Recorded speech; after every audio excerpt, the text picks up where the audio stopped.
আমি হলাম লালপরি, আমাকে কি পটাবে? একদমই না, কুত্তা কোথাকার। আমি হলাম হাসিনা, আমার সাথে ডেটে যাবে?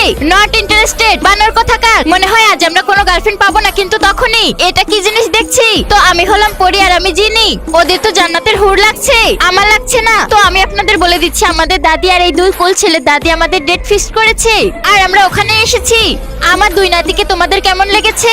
অনেক ভালো আর হট। যখন এই বুড়ি এত রোমান্টিক, তো ওনার নাতি তো আগুন হবে, তাই না দিদি? এ কোথায় চলে গেল? ইয়ার এটা কত টেস্টি দেখাচ্ছে। হ্যাঁ, এটা তো দেখাবেই, কখনো দেখতেই তো পাওনি। তখনই এই ঘরের সবচেয়ে বড় ছেলে ইয়াসের এন্ট্রি হয়। ইয়ার ও কত কুল, ও আমার হবু স্বামী, বুঝলি? যা নিজের ভাবির সাথে দেখা করে আয়। হ্যালো ভাবি, এমনিতেও মিনা ইয়াসের হবু বউ, বুঝলি চুন্নি? ও আর কাউকে পেলো না। আরে আমারটা কোথায়? আমার সাথে কি ডান্স করবে? হ্যাঁ, কেন না? আবে সিঙ্গেল লোকদের কে ডেকেছে? জয়, তুমি কি আমার সাথে নাচবে? আচ্ছা, তুমি আমার সাথে ডান্স করতে চাও?